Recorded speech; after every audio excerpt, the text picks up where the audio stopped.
Voilà, bonjour à vous. Si vous venez de nous rejoindre, il y a de plus en plus de monde à ce café littéraire. Je ne sais pas s'il fait froid dehors, mais alors ici, qu'est-ce qu'il fait chaud? Ça va? Vous n'êtes pas trop mal quand même? Vous entendez bien même dans le fond? Oui? Alors super, c'est bien. On a un superbe plateau encore à vous offrir, mais ça va être comme ça tout le temps, tout le temps, tout le temps. Vous pouvez rester là si vous voulez. Il vaut mieux garder vos places la nuit, hein, parce que dès le matin, c'est... Je suis très contente d'accueillir pour me soutenir, m'aider, m'apporter ses connaissances. Je suis très contente d'accueillir Michel Abesca. Vous savez que l'année dernière, après la mort de Christian, c'était très dur pour moi de me retrouver seule sur ce café littéraire. Et Michel a été des premiers à venir me rejoindre pour m'aider. On était tous tellement tristes de nos deuils. Christian Roland, Jean-Claude Izzo, qui nous avait quittés, ça nous faisait très triste. Et se recréer une famille, parce que, comme je dis, de toute façon, je fais le café littéraire avec l'esprit de Christian ici et l'esprit de Jean-Claude ici. Plus toi maintenant qui viens vraiment m'aider, ça va être formidable. Michel Abesca était journaliste au Monde l'année dernière. Cette année, il est journaliste à Télérama, critique littéraire. Donc, il va apporter ses connaissances de la littérature. Et je te remercie, Michel, d'être avec moi. Voilà. Alors, sur ce plateau, que du beau monde. Hein. Je ne sais pas par qui commencer, tellement ils sont tous beaux. Alors, on va commencer par Björn Larsson. Björn, vous le connaissez. Il est venu souvent au festival Étonnant Voyageur. La dernière fois, c'était pour Le Capitaine et ses rêves, non? Hein? C'était le dernier livre, Björn. Hein. Björn est toujours maître de conférences en français à l'université en Suède, à l'université de Lund. Il est aussi marin. Il y a ça va faire 4 livres traduits en français, c'est ça? Long John Silver, dont on avait déjà parlé aussi en 95, c'est pas tout jeune. Le Cercle Celtique, paru en 98. Le Capitaine et ses rêves, paru en 99. Et donc celui-ci qui vient tout juste de paraître, qui s'intitule Le Mauvais Œil, paru chez Grasset, et qui se déroule bizarrement à Paris. C'est marrant parce que Björn, il écrit dans des... Enfin, je trouve qu'il part dans des histoires très très différentes les unes des autres et dans des univers très très différents. Il nous en dira peut-être un mot tout à l'heure. Alors j'ai honte, mais j'ai honte. Je ne sais pas comment vous dire à quel point je raconte des bêtises depuis ce matin concernant Jörn. Je suis vraiment honteuse, vous allez voir à quel point je suis nulle. Depuis ce matin, je dis que Jörn Riel, en plus pour faire de l'humour, parce que j'avais lu dans une interview qui disait ça, je dis que Jörn Riel, pour se décongeler, parce que vous savez qu'il écrit d'habitude, c'est un écrivain danois, il a passé 16 ans au Groenland, il a écrit plein de racontards sur ces mondes très froids, etc. Et je dis que pour se décongeler, il a écrit une histoire sur l'Afrique, sauf que ça ne se passe pas en Afrique. Je l'ai lu pourtant. Mais moi, je suis un peu rapide, donc je suis allée vérifier sur la carte avec quelqu'un qui est un peu plus malin que moi tout de suite. Merci à Inès d'être venue me mettre le doigt dans le... me faire mettre le doigt. En fait, ça se passe en Nouvelle-Guinée. Pas en Guinée, en Nouvelle-Guinée, d'accord? Voilà. Pardon, 1000 pardons, à lui, à vous, etc. Et donc, Jörn, on va le voir 2 fois sur ce plateau parce que là, je l'ai reçu avec les autres invités parce que justement, il a écrit un livre qui se passe très très loin des endroits qu'il nous décrit habituellement. Il va nous dire pourquoi tout à l'heure. Et puis, on le recevra une 2e fois lundi pour le mettre en présence d'un conteur breton que certains d'entre vous connaissent bien, qui s'appelle Lucien Gouron, qui est un personnage assez extraordinaire, qui était avec nous à Bamako d'ailleurs aussi, et ça s'est formidablement passé là-bas. Et j'avais envie de mettre l'auteur des racontards et un raconteur ensemble sur le même plateau. Donc ça se fera lundi. Jörn, qu'est-ce qu'il faut dire de plus? Donc 16 ans passés au Groenland, a publié une 40aine de livres, tirage moyen, vous avez ça fait rêver tous les écrivains, 265 000 exemplaires environ, grand goût de l'aventure, et puis alors, vous vivez où maintenant, Jörn? I Malaysia lever jeg nu. En Malaisie. En Malaisie, pourquoi? Der er varmt efter alle årene i Grønland. Parce qu'il fait plus chaud après toutes ces années au Groenland. Vous avez dit qu'il voulait se décongeler quand même. Bon, on va reparler du livre La Faille tout à l'heure. C'est ce livre-là, voilà, qui est paru aux éditions Gaïa, qui est superbe aussi. James Welch. Alors, il n'est pas venu, Jim, l'année dernière, parce qu'il a dit moi, je ne vais pas venir, je n'ai pas de livre à vous présenter, donc je viendrai l'année prochaine quand j'aurai terminé le nouveau. Et alors, le nouveau livre de Jim se passe à Marseille. Il s'intitule À la grâce de Marseille, mais évidemment, quand même, il raconte toujours des histoires d'Indiens. Alors là, c'est une histoire assez extraordinaire. James Welch, je vous le rappelle, est né sur la réserve de Browning, dans le Montana. Il appartient à la tribu des Blackfeet. Il y a eu plusieurs livres qui ont été traduits en français. L'hiver dans le sang est paru en 1974. Je crois que c'est celui qui l'a fait connaître et apprécier de la critique. Et puis ensuite, il est venu, je crois, presque chaque année, nous présenter les livres suivants, dont je vous rappelle les titres. La mort de Jim Loney, Comme des ombres sur la terre, L'avocat indien, et puis C'est un beau jour pour mourir. Et donc, pour aujourd'hui, À la grâce de Marseille, on va en parler dans un instant. C'est paru chez Albin Michel dans la collection de Francis Geffard, Terre d'Amérique. Et puis, alors, à côté de vous, un Français quand même, Jean Raspail. Jean Raspail est déjà venu lui aussi à Étonnant Voyageur pour nous parler. Je me rappelle très très bien de cette rencontre parce que j'avais été très marquée par ce livre dont je vais retrouver le titre dans un instant parce que c'est un titre très très très long. Jean, vous allez nous le dire. Sept cavaliers quittèrent la ville au crépuscule par la porte de l'Ouest qui n'était plus gardée. Voilà. Alors vous voyez, pour se rappeler de ce titre. Mais c'est pas pour ça que le livre m'avait marqué, c'est parce que cette histoire, qui était un roman, qui est une histoire était terrible, parce que, je rappelle juste un mot, parce que ça racontait comment des hordes adolescentes devenaient d'une violence épouvantable. Et moi, ça m'avait glacé le sang. Et malheureusement, de temps en temps, je me dis que vous aviez presque... Enfin non, j'espère que c'était quand même pas tout à fait... Non, j'espère que non, mais, oui. Mais je vois ce que vous voulez dire, oui. C'est vrai que ça y fait penser un petit peu. Alors Jean Raspail, vous, il y a 50 ans, vous êtes rendu en Terre de Feu. Oui, vous avez dit que j'étais français, ce qui est exact, mais j'ai une nationalité, une seconde nationalité qui est patagon. Ah oui, c'est vrai, c'est vrai. J'ai oublié de le préciser. Je représente ici, par rapport à nos amis qui représentent le Nord et l'extrême Nord, les Indiens du Nord, l'extrême Nord, moi je représente l'extrême Sud, c'est-à-dire la Patagonie, les Indiens disparus de Patagonie, et je suis d'ailleurs, certains d'entre vous le savent, consul général de Patagonie, qui est un royaume totalement mythique et symbolique. Oui, oui. Alors moi je sais pas comment on parle à un consul symbolique. Non, on dit Jean. Pour vous, vous dites Jean. Jean, voilà, d'accord. Bon, bah d'accord. Alors Jean.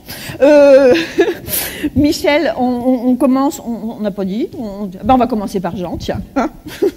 Jean Raspail, Adios Tierra del Fuego. Il vient tout juste de sortir. Hein. Il est tout chaud sorti du four, ce livre. Oui. Il est paru chez Albin Michel. Et en fait, vous retournez 50 ans après dans un endroit qui a profondément marqué votre vie tout entière, je crois. Et oui, 50 ans, la première fois que je suis allé en Patagonie, c'était en 1951. Et Ushuaia était une bourgade de 800 habitants. Nicolas Hulot n'était pas encore passé par là. Il y avait un pénitencier, un petit fort, un clairon argentin, et la ville de Puerto Williams, qui est la plus au sud du monde, qui est encore plus au sud qu'à la Terre de Feu, qui est une petite ville chilienne maintenant, n'existait même pas. Et à cette époque, j'avais navigué sur un vieil aviso chilien qui faisait la surveillance du territoire, et j'avais eu l'extraordinaire chance et malchance, parce que c'était fort triste, de voir le dernier canot des Indiens à la Calouf. Alors, je vais résumer parce que je suis intarissable là-dessus, il faut m'abattre, sans ça je parle trop. Mais il y avait dans ce canot une pirogue en bois creusée avec les rebords surélevés par des planches. Il y avait trois femmes, 2 hommes et 1 enfant. Bon, ils étaient vêtus comme de ce temps-là, avec des peaux de bêtes assez crasseuses, enduits de graisse de phoque pour pas avoir froid. Mais c'est pas ça qui m'avait impressionné. C'est que dans le canot, il y avait les braises du feu. Il y avait un lit de sable et de cailloux et de sable avec les braises protégées. en 1951. Ces gens-là protégeaient le feu comme au temps du néolithique. Voilà.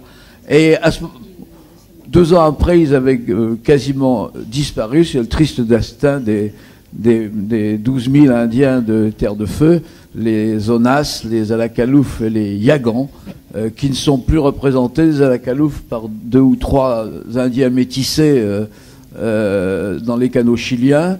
Les Onas ont totalement disparu. J'avais vu la dernière Onas en 1954. Et puis il y a encore 2 Indiennes Yagans, qui sont les 2 seules à parler leur langue. Et là aussi c'est vertigineux, parce que l'une s'appelle Ursula et l'autre Christina. Ce sont des femmes qui ont, mettons, 75 ans à peu près. Elles parlent toutes les 2 la langue. Il y a une petite descendance, mais très peu, fortement métissée, ne parlant plus du tout la langue. Quand l'une mourra, l'autre ne pourra plus parler sa langue avec quiconque. Et alors, je me mets à leur place et je me dis que c'est vertigineux. Oui. C'est la fin d'une aventure humaine qui vient, comme on dirait, du fond des âges et qui se termine. Voilà, c'est par là que moi je voyage.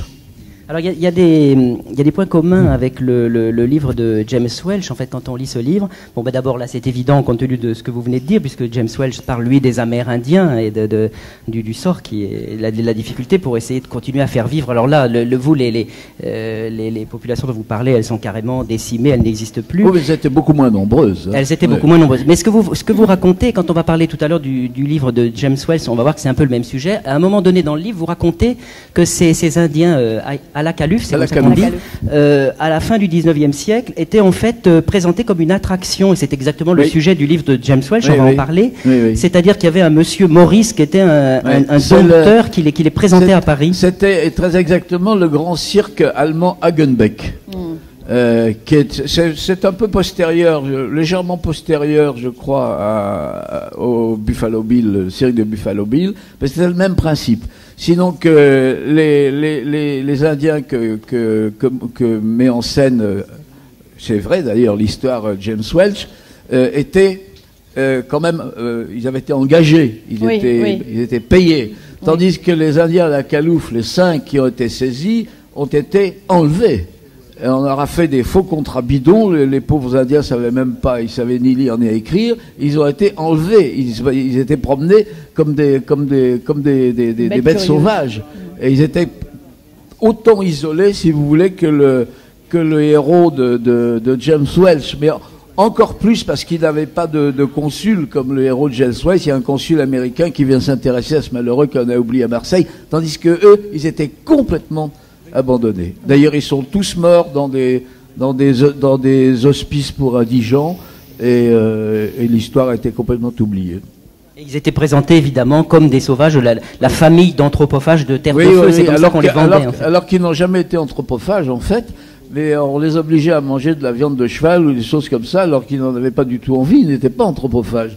Ils mangeaient de la viande crue de baleine, bien sûr, mais ils n'ont jamais mangé de l'homme. Enfin, tout ça est absolument honteux, la façon dire dont qu'il on les il fallait pas les présenter tels qu'ils étaient, mais selon l'idée qu'on s'en faisait, quoi. Tout ça, ça vient de Darwin, le fameux Darwin qui a écrit il n'y a pas au monde de créature humaine plus laide et s'approchant plus de la bête. Ça, c'est pour les Alakalouf, signé Darwin. Et avant de céder la parole, je veux faire remarquer que les explorateurs français, Bougainville par exemple, la Pérouse, Dumont d'Urville et bien d'autres qui sont passés dans ces latitudes australes et qui ont également vu les Indiens du Sud, ont eu beaucoup plus de charité, que j'appellerais une pure charité chrétienne, à l'égard des Indiens du Sud. Et il y a une énorme différence qu'il faut souligner entre les explorateurs français du XVIIIe siècle, qui représentaient quelque chose, il y avait le siècle des Lumières, enfin l'humanisme qui naissait, et les explorateurs britanniques qui étaient d'une race beaucoup plus dure. Voilà, vive la France. Jean, pourquoi adios, Tierra del Fuego? Pourquoi adios? Parce que je crois que je ne vais plus y retourner. Non pas que j'y suis toujours en pensée, mais enfin j'y suis allé tellement, puis je vois ça changer très vite. Et j'ai pas envie, je ne dis pas qu'il faut pas y aller. Les gens qui n'ont pas vu ça autrefois, ben, c'est parfait, c'est merveilleux. Au contraire, il y a encore d'immenses étendues. Mais moi, j'ai vu ça d'une telle façon que, au fond, j'ai quand même 76 ans. Maintenant, je peux vivre avec. Je vais continuer à voyager. J'y retournerai, mais il faudra que j'aille encore plus au sud. Et puis, il y a des choses qui vous font mal au cœur bon, parce qu'elles ont disparu. Je pense par exemple à, c'est vrai qu'il y avait les règles du voyageur qui n'existent plus maintenant. Pourquoi est-ce que ça c'est devenu je me rappelle quand vous allez, c'est très touchant quand vous allez dans l'estancia de San Gregorio, où vous aviez été très très bien accueillis. Ben oui, maintenant c'est un désert, il n'y a plus personne. Quand j'y suis allé la première fois, il y avait une cavalerie de 150 chevaux. On était reçus comme des princes, et maintenant ça a été classé monument national récemment, mais les carreaux sont cassés, les portes battent, la cloche de l'église sonne au vent et il n'y a plus personne. Et qu'est-ce qui a provoqué cet effondrement économique La chute du cours du mouton. C'est ça, oui. La richesse, c'était le mouton. Maintenant, le mouton chute. Et puis, entre le cavalier et l'industriel, je crois que c'est malheureusement la lutte du pot de fer contre le pot de terre. Le cavalier cède toujours la place, hélas, à l'industriel. À un moment, vous dites, en visitant San Gregorio, en somme, je me visitais moi-même. Oui. Ah oui, bien sûr, c'était... Comme j'avais été il y a 50 ans, j'aime bien savoir à quoi je pensais et qu'est-ce que j'avais pu penser à ce moment-là. C'est important aussi, de faire ce voyage à l'intérieur de sa mémoire. C'est-à-dire qu'on peut comprendre, dans mon cas, puisque ça fait 50 ans que je vis avec la Patagonie, qu'au fond, j'en avais pas mal choisi mon univers. Ouais. J'aurais pu tomber ailleurs, mais je suis heureux d'avoir choisi celui-là qui continue à m'accompagner, j'espère, très longtemps. Bien, on y reviendra peut-être tout à l'heure au livre de Jean Raspail, et Jean peut bien sûr intervenir sur les autres. Bon, on va enchaîner avec James, puisque tu as fait, Michel, un peu un parallèle entre les deux livres, ou en tout cas expliqué qu'il y avait des choses qui se retrouvaient. Alors, James, lui, il a raconté cette histoire, l'histoire de Charging Elk. Alors, je prends un 4e de couverture, c'est pas parce que j'ai pas travaillé, j'ai perdu toutes mes notes. C'est un jeune Sioux qui fait partie de la troupe du alors je vais mal prononcer, on dit Wild West Show de Buffalo Bill. En tournée européenne, ça se passe à l'automne 1889 et c'est alors bon, on va d'abord demander à James de nous raconter ce qui lui a donné l'envie. Est-ce que c'est parti d'une, je suppose qu'il y a une histoire vraie là-dedans au départ de ce livre. Yes, the true story is several Indians got left behind in various ways. A very famous story is of Black Elk, who eventually became the subject of a book, Black Elk Speaks. He was a Lakota holy man, and he got left behind in England and spent 2 years in France, catching up with other Wild West shows. There were several touring during those years, and 2 years later he caught up with the Buffalo Bill Wild West show in 1889, which is the time I write about, and they ask him to tour with them, but he goes home because he's homesick.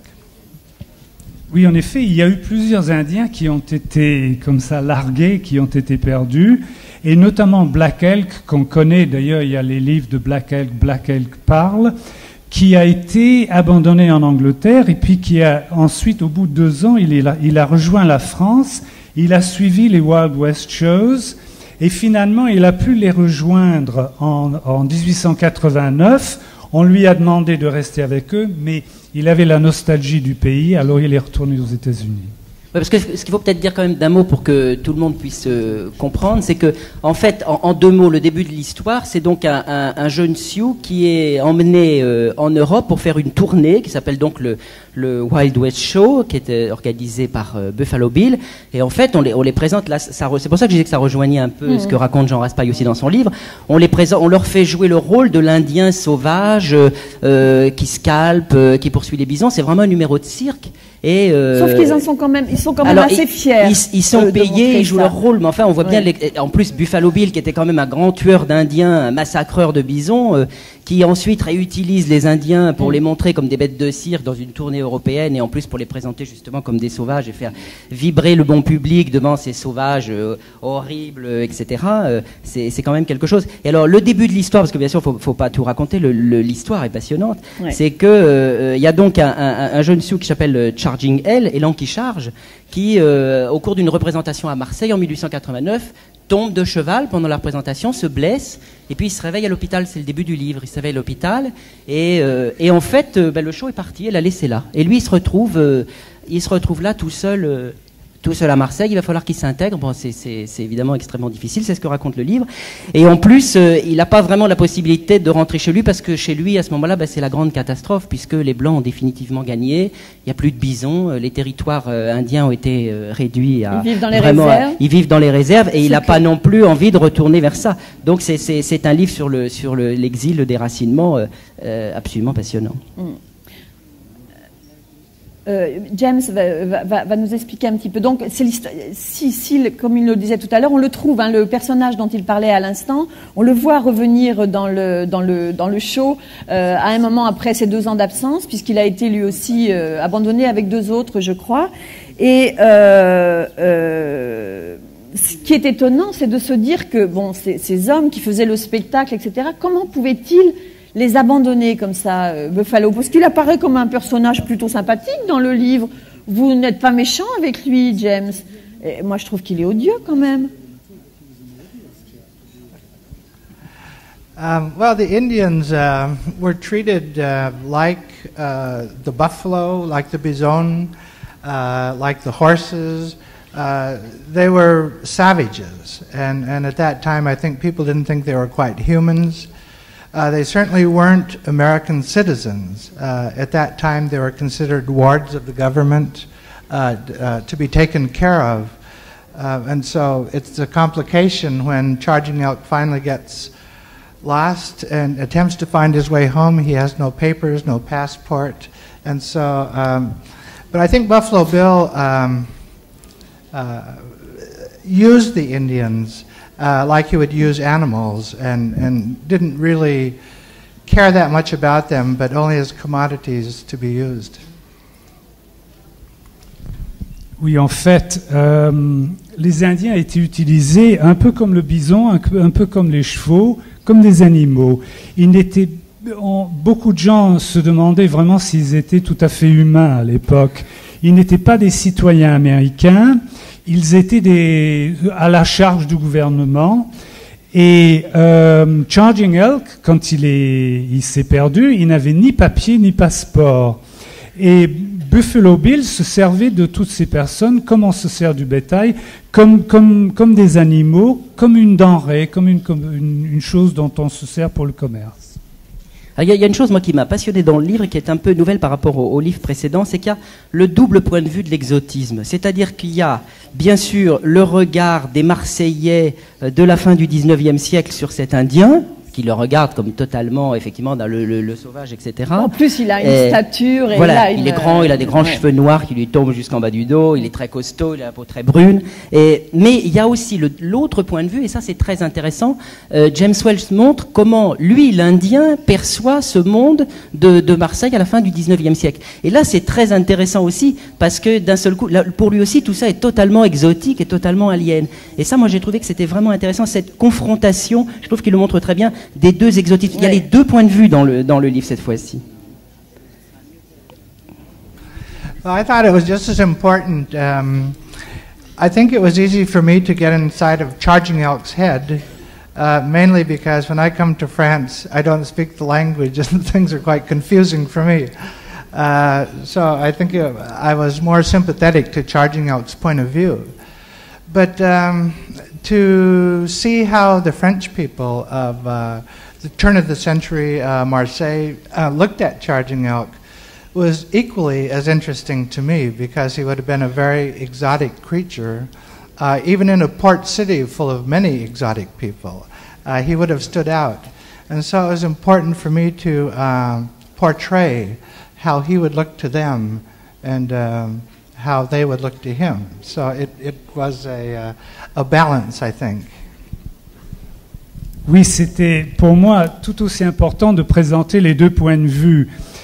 C'était assez facile pour moi d'entrer dans la tête de Charging Elk parce que je viens ici en France, je ne parle pas la langue, donc je pouvais m'identifier un peu à lui.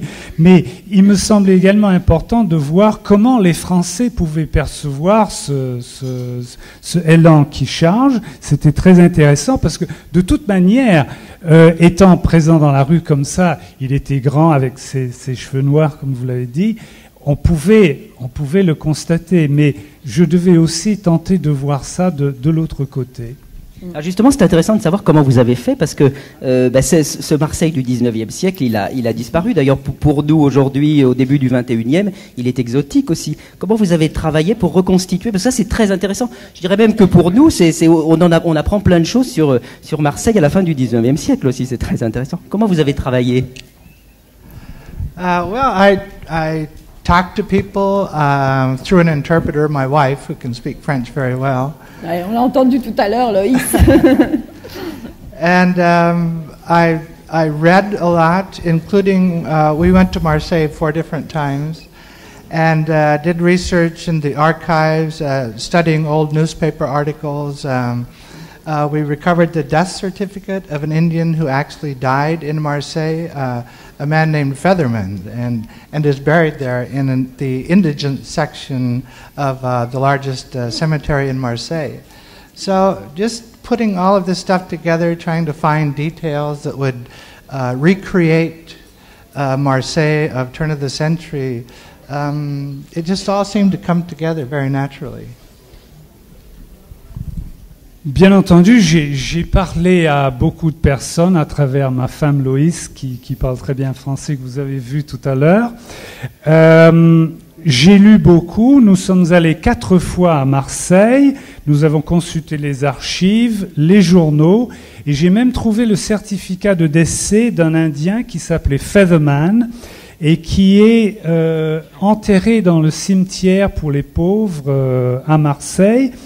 Et puis j'ai ramassé plein de détails comme ça, et tout est petit à petit, ça a formé un ensemble qui était compréhensible, que je pouvais intégrer à mon livre. Voilà, alors on ne va pas vous raconter toute l'histoire, parce que d'abord le livre est dense et très, très important. Il va se passer plein de choses. Ça va pas être une partie de plaisir quand même, hein, pour Charging Elk, cette vie à Marseille, ça va être difficile. Et puis je vous trouve drôlement gentil, Jean, avec le consul là, parce que bon, d'accord, il vient le voir et tout, mais enfin, il se décarcasse pas beaucoup quand même, hein. Heureusement qu'il y a un petit peu d'autres personnes qui vont venir en aide. Et puis il y a une histoire d'amour, et puis il y a plein de choses. Ça s'appelle À la grâce de Marseille, et c'est le nouveau livre de James Welch, traduit de l'américain par Michel Lederer. Et on vous le conseille, hein, comme tous les autres, bien sûr. On ne reçoit que des gens qu'on aime, nous, alors, de toute façon. Alors, après Jørn Riel, La Faille. Donc, qu'est-ce qui vous a pris, Jørn, d'écrire un livre qui se déroule comme ça, si loin de vos terrains d'aventure habituels?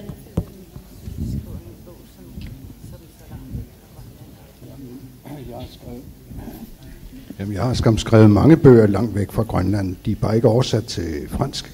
Et en fait, j'ai écrit beaucoup de livres qui ne viennent pas du Groenland, mais ils sont pas encore traduits en français.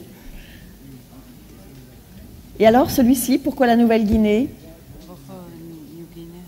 Jo, Ny Guinea har altid tiltalt mig og tiltrukket mig. La Nouvelle-Guinée m'a toujours attiré et fasciné.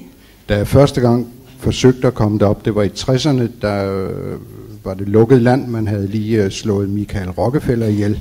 La première fois que j'y suis allée, c'était dans les années 60 et le pays était fermé parce qu'on venait de tuer Michael Rockefeller.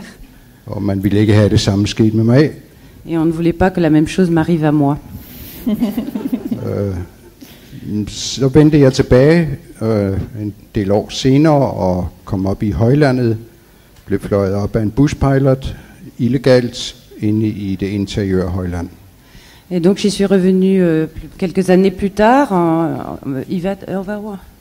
Je suis rentrée illégalement, c'est-à-dire qu'un pilote de brousse m'a emmenée sur les hauts plateaux. Og der slog jeg mig ned, og han fik besked på at hente mig 3 uger senere. Et là, je me suis installée, je suis descendue de l'avion et je lui ai donné l'ordre de venir me chercher 3 semaines plus tard. Hvad han gudskelov også gjorde. Ce qu'il a fait, Dieu soit loué. Oui, parce que j'allais dire, en fait, c'est aussi ce qui va obliger le personnage principal de ce livre va obliger un pilote à le déposer dans un endroit, mais lui, il va pas vouloir qu'on revienne le chercher. Et Dieu sait si l'histoire va devenir, c'est toute l'histoire en fait. Oui, parce qu'en fait, ça se passe dans un endroit où vivent encore des tribus papous qui n'ont quasiment jamais vu le monde extérieur. Et il y a un homme qui vient là et qui demande à ce qu'on le dépose pour qu'il vive avec eux. Et on lui dit, mais c'est impossible, c'est extrêmement dangereux, personne n'a jamais fait ça. Puis il le fait et puis il disparaît. Et puis le livre reprend 20 ans plus tard, et là on le retrouve et on retrouve un nouveau personnage, un personnage magnifique, moi qui m'a vraiment énormément touché, qui est la fille de cet homme-là qu'il a eu avec une femme de la tribu. Donc elle est métisse, et c'est pour ça que le roman s'appelle La Faille. Elle est déchirée entre 2 cultures. Elle va passer dans le livre en permanence entre le monde des Blancs, entre guillemets, et le monde des Papous. Et d'abord, t'as pas le droit de dire que c'est pour ça que le livre il s'appelle La Faille, parce que c'est lui qui doit le dire. Ah d'accord. C'est assez clair quand même. Mais je pense que tu as raison. C'est pas une découverte. Ce que je voulais savoir, c'est quelle était la part de réalité et de fiction, parce que donc évidemment, comme d'habitude, oui, vos romans sont basés sur votre travail vos découvertes d'ethnologue. Donc, comment ça s'est passé vous-même? Vous avez donc vécu pendant un certain temps, et combien avec ces Papous et est-ce que ce que vous racontez, c'est vraiment très proche de la réalité? Quelle est la part de réalité et de fiction? Jeg besøgte samme stamme 4 gange. J'ai visité la même tribu 4 fois. Og jeg var meget forsigtig. Et j'étais très prudent. Ville ikke lide Rockefeller-skæbne. Puisque je ne voulais pas subir le destin de Rockefeller. Den første aften til eksempel var jeg indlogeret i mandshuset, mænd og kvinder på hver for sig. Et le premier soir, par exemple, quand je suis arrivé, on m'a logé dans la maison des hommes. Hvilket kan være meget praktisk. Det kan være meget praktisk. Ce qui est très pratique, puisque les hommes et les femmes sont séparés dans des maisons séparées. Une maison des hommes avec une odeur terrible. Frygtelig odeur, for man smører sig med svinefedt. Man vasker sig aldrig. Oui, il y a une odeur terrible parce qu'on s'enduit de graisse de porc. Og det harskner efterhånden. Et petit à petit, ça rancit. Og når der så ligger 80 mand og stinker harsk svinefedt. Alors quand il y a 80 hommes qui sont couchés l'un à côté de l'autre dans la graisse de porc. Så ligger man selv med næsen i døråbningen. Så ligger man selv med næsen i døråbningen. Alors on garde son nez tout près de la porte. Den første aften var de meget tillukkede og slet ikke venlige at se på, og de rev i min skjorte. De havde aldrig set en skjorte før. Le premier soir, ils étaient extrêmement fermés il n'y avait pas un sourire sur les visages et ils n'aimaient pas du tout les vêtements que je portais parce qu'ils n'avaient jamais vu ce genre de vêtements. Der var en af de yngre, der tog sit vildsvineben ud af næsen og rakte det til mig. Alors, il y en a un qui a retiré ses défenses de sanglier qu'il avait dans le nez et il me les a attendus.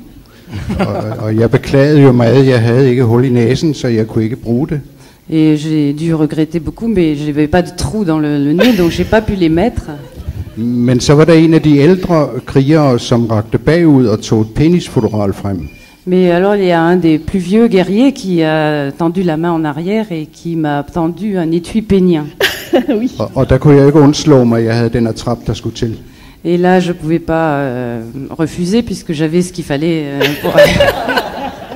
Så der måtte jeg altså op og klemme mig i papuansk husdragt. Donc j'étais obligé de monter, m'habiller en habit papou.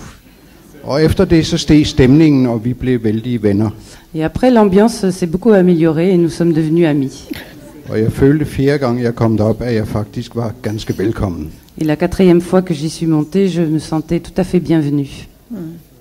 Parce que il n'y a pas la même, enfin bon, en tout cas dans l'histoire, bon, je sais bien que c'est un roman quand même, mais il n'y a pas la même notion, comment je veux dire, de, bon, la violence, les relations sont effectivement très très très différentes, quoi. Il n'y a pas, je sais pas si comment l'exprimer davantage. Quand on tue quelqu'un, finalement c'est pas très grave, quoi. Enfin, en tout cas dans le livre, hein.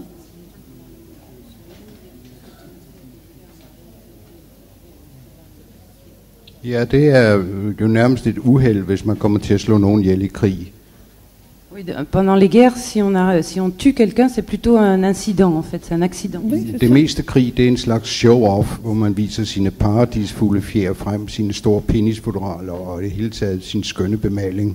La plupart des guerres, en fait, la guerre consiste à montrer sa parure, à montrer son étui pénien, ses plumes d'oiseaux de paradis sur la tête, et à parader plutôt.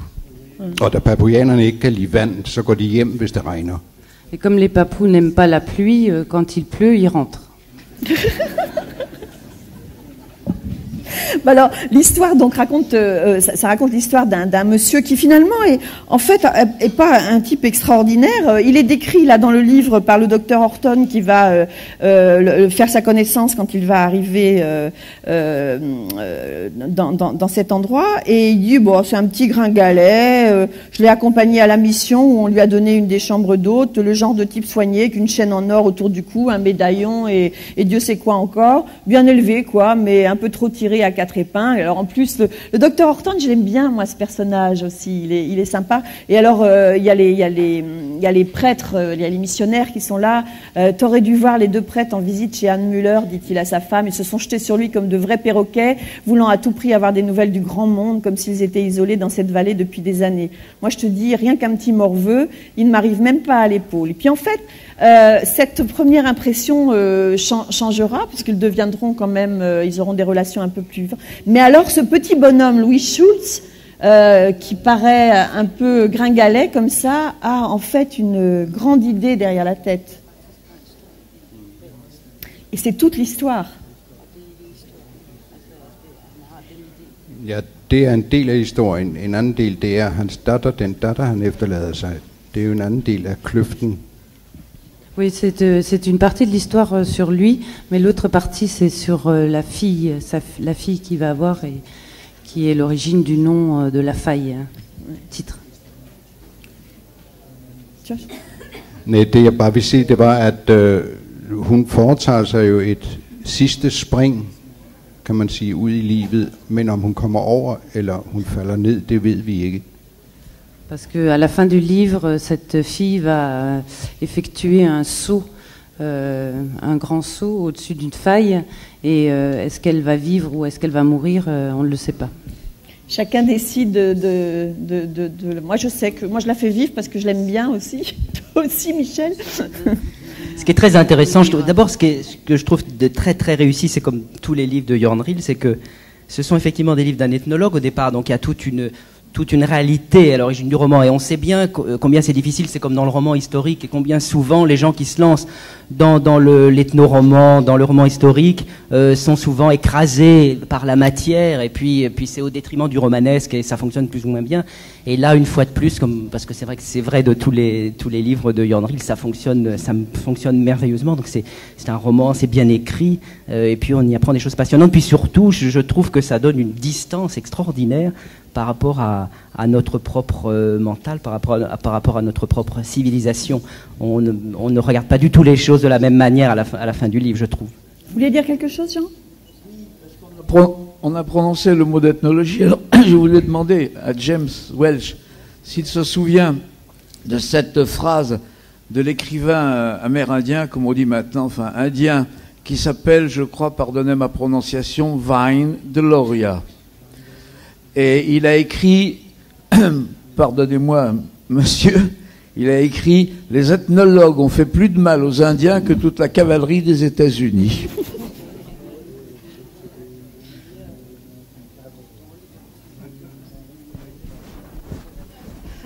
Il est d'accord. C'est vrai. Voilà. Alors on va passer au livre de Björn maintenant, Björn Larsson, que vous connaissez bien, que tu connais bien, Michel, aussi. Björn Larsson. Alors, Björn, lui, Le Capitaine et ses rêves, c'était un livre où ça se passait... il y avait encore la mer, il y avait... c'était assez extraordinaire, c'était un peu mystérieux, ça se passait un peu en Bretagne. Enfin, bon, c'était... Et alors là, je suis vraiment très surprise en ouvrant ce livre de découvrir que Björn allait nous emmener dans les sous-sols, en fait, de la ville de Paris. Oui. Qu'est-ce qui t'a pris ? Il y a plusieurs choses. Il y a des rencontres. Notamment, il y a une rencontre qui a eu beaucoup d'importance pour moi. C'est une rencontre que j'avais faite ici à Saint-Malo avec Rachid Boudjara et les écrivains algériens que j'avais rencontrés ici à l'époque, qui me racontaient leur réalité d'écrivain en Algérie. Et puis, à cette époque-là, j'avais une petite idée comme quoi je voulais parler des dépaysés. Je ne dirais pas des immigrés ou des émigrés. C'est plus positif de dire émigrés, n'est-ce pas, que de dire immigrés. Mais des gens qui n'ont pas de pays. Les gens sans pays. Moi, j'ai le privilège d'avoir pu le choisir. Et puis, en même temps, j'ai un ami qui travaillait sur cet immense chantier Éole à Paris. Et il m'a fait visiter le chantier. Et à un moment donné, je me suis dit, je dois parler de ça un jour ou l'autre. À cette époque-là, je ne savais pas que j'allais mettre ces éléments ensemble, n'est-ce pas ? Ah oui. Mais je me disais que les gens, ils ont ras-le-bol d'entendre parler de l'immigration, tout ça, les journaux en parlent, tout ça. Donc, comme un petit truc littéraire, je dis, je prends un terroriste, je le fous dans le trou, là, le chantier, je le fais exploser le tout, et ça va détruire un quartier entier de Paris, 10 000 personnes, Galerie de Lafayette, n'est-ce pas ? Espèce de symbole de la décadence de l'Occident. Et puis, je dis ça à mon copain, qui était chef de chantier sur cette construction pendant 7 ans. Et il est devenu, sinon livide, au moins un blême, parce que c'était une grosse peur du chantier. C'était après l'attentat à Saint-Michel. Et à ce moment-là, et puis j'ai pensé à Rachid Boudjara, à d'autres comme lui, je me suis dit, je ne peux pas faire un roman où j'utilise un terroriste comme ça, comme un truc littéraire pour faire marcher le lecteur. Et à partir de là, le roman s'est transformé. C'est devenu un roman, je dirais, sur, non pas le fanatisme, mais sur peut-être les possibilités de se comprendre. L'impossibilité ou les possibilités ? Les possibilités, parce que je me suis dit, 6 mois, ça n'a pas été facile, disons, la quarantaine, suédois, païen, ou plutôt non religieux. 6 mois, je voulais essayer de comprendre un fondamentaliste islamiste radical, etc., arabe de surcroît. C'est pas évident. Alors les fanatiques, ils sont définis par le fait qu'ils refusent, eux, de fournir ce travail, que je considère que la littérature doit fournir. Et c'est assez symptomatique, on est tous réunis autour de cette tentative de compréhension de l'autre. Oui. Et je crois que le fond de mon livre, c'est de montrer que si on fait un gros effort, on peut y arriver. Oui. Même à comprendre les femmes, ou inversement. C'est beaucoup plus difficile. Non, je dis ça parce que mon prochain roman, je me suis dit, après avoir vécu à côté de 2 salauds comme ça pendant 2 ans, et si j'ai réussi à peu près correctement à les comprendre, je dois pouvoir comprendre une femme. Donc le prochain roman, ça va être le personnage principal, c'est une femme. Je ne sais pas comment on doit prendre ça, les femmes. Bon, je vais réfléchir parce que... non, parce qu'on dit souvent, il faut parler de soi, il faut parler de ce qu'on connaît. Non, il faut parler de ce qu'on ne connaît pas. Oui. Pour moi, l'écriture, ça doit être une aventure pour le lecteur, mais pour moi aussi. Oui. Pas seulement pour mon lecteur. Tu disais, après avoir vécu auprès de deux salauds, tu as dit... Oui, un petit con et un grand con. Voilà. Alors attends, oui, parce qu'en face de Rachid, le fondamentaliste islamiste, oui. il y a un type qui est un raciste, membre du Front National, etc., et qui est lui aussi dans l'enfermement, dans la haine de l'autre, dans le refus de comprendre, etc. Ouais. Oui, j'ai un peu découvert en écrivant ce roman qu'en fait, ils se valent, ces deux-là. Et je pense que j'ai eu ça m'a beaucoup étonné. J'avais lu un petit fait divers dans Le Monde, comme quoi Le Pen avait été invité à l'anniversaire de la révolution iranienne, n'est-ce pas, à l'ambassade d'Iran à Paris. Alors je me dis, mais c'est quand même bizarre. Et puis, j'ai un peu réfléchi mais en fait, ils s'aiment bien, les extrémistes. Ils ont besoin de l'un de l'autre. Plus il y a de fondamentalistes, plus il y a de gens qui votent pour Le Pen, et inversement. Ouais. Et donc, mais finalement, après ce travail de compréhension, j'ai cru comprendre quand même qu'il y avait des différences entre ces deux-là. Mais ça, on ne peut pas le savoir quand on commence. S'il y a une chose qui les réunit, parce que bon, c'est vrai que le fanatisme c'est un petit peu différent parce qu'ils sont quand même endoctrinés, quoi. Je veux dire, oui, c'est ça, ils sont endoctrinés, ça devient comme, oui, je sais pas comment dire, moi, ils sont prêts à faire le sacrifice de leur vie, etc. Alors que le raciste français, là, il est bête comme ses pieds, quoi. Il est vraiment très, très, très bête. Il ne réfléchit pas. Il ne sait pas réfléchir. Bah, il a du mal, oui. Ça, c'est moins qu'on puisse dire. Moi, il y a quand même une chose, parce que c'est vrai que ce livre-là est très différent des trois premiers, ne serait-ce que parce que les trois premiers avaient quand même la mer pour personnage central, je dirais. Hein, parce qu'on était beaucoup dans l'aventure, dans le mythe, donc des romans de souffle comme ça. Là, d'un seul coup, on est enfermé dans les tunnels du métro en construction et on est dans des gens qui sont enfermés dans leur haine, dans leur peur de l'autre, etc. Donc, a priori, on se dit, on est passé d'un univers à un autre complètement différent. Ouais. Mais attends, simplement, juste pour finir, moi, il m'a semblé quand même qu'il y avait une grande unité entre les quatre livres. Parce que, à un moment donné, quand tu parles du personnage de Rachid, tu dis, ses maîtres l'avaient mis en garde, rien ne devrait venir s'intercaler entre Dieu et la réalité, ni l'imagination, ni les rêves, ni les images, ni les contes. Et ça, l'imagination, les rêves, les images, les contes, c'est ce qui fait en fait tous tes livres.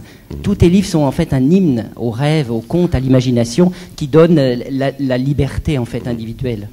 Oui, j'ai toute une philosophie là-dessus. Je vais pas le donner tout de suite. Mais le fond de ma pensée, de ma vision de l'être humain, c'est que c'est l'imaginaire qui nous rend humains. Parce que sans imagination, on ne peut pas se représenter ce que c'est que d'être quelqu'un d'autre. Donc sans imagination, on ne sait pas ce que c'est que la souffrance des autres, et on sait pas non plus, on n'a pas non plus de liberté. Donc finalement, je dirais que la littérature, c'est vraiment l'expression d'un humanisme, de l'humanité. Et donc c'est une espèce d'abîme dans ce roman, il y a ça. Donc ça appartient toujours à la même vision. Alors justement, dans le roman sur lequel je travaille maintenant, cette femme, donc que j'essaye de comprendre, elle, son objectif, c'est de formuler une théorie de l'être humain. Alors mon éditeur, je ne sais pas ce que l'éditeur va dire, mais il y aura deux parties, la vie de cette femme, et la deuxième partie, ça va être cette philosophie de l'être humain, comme quoi c'est l'imagination qui nous rend humains. C'est pour l'année prochaine? Non, c'est pour... quand l'éditeur verra que je fais un roman en deux parties, donc il y a une partie qui est philosophie, je pense que... Bon, alors, il faut juste dire qu'il n'y a pas que des salauds dans l'histoire. Il y a bien sûr un suspense, parce que quand il arrivait à faire sauter le chantier, etc., qu'est-ce qui va se passer? Il y a aussi l'histoire. Il y a l'histoire aussi d'un autre arabe qui, lui, est très sympa, c'est Ahmed, dont la fille est menacée. Enfin, il y a tout un suspense. Puis il y a aussi. C'est peut-être d'ailleurs le plus beau personnage du livre. Oui, pour moi, c'est le plus beau personnage, le plus complexe, celui qui évolue le plus. Qui a été dans l'action aussi. C'est un très beau personnage. C'était très très délicat. D'abord, il faut dire que j'ai essayé vraiment d'être solidaire de mes personnages. Je les ai racontés de l'intérieur. Il n'y a pas de narrateur qui distribue le point. Voilà, toi, t'es méchant, t'es bon, etc. Et Ahmed, c'est un ancien FLN, athée. Ça existe. Si vous ne le savez pas, il y a des Arabes qui sont athées. 10% à peu près. Donc, il est athée. Il a lutté pour une cause qui a donné un gouvernement qui n'a pas rempli ses espérances, et il essaye de fuir de ça. Donc c'est devenu quelqu'un de très complexe, tragique, je dirais. Il y a une tragédie du côté d'Ahmed, n'est-ce pas, que les autres peut-être n'ont pas. Et il y a Georges aussi, qui est un personnage sympathique. Enfin bon, vous découvrirez tous ces personnages dans le livre. Voilà, est-ce qu'on peut dire... ça vous a donné envie de lire les livres des autres ?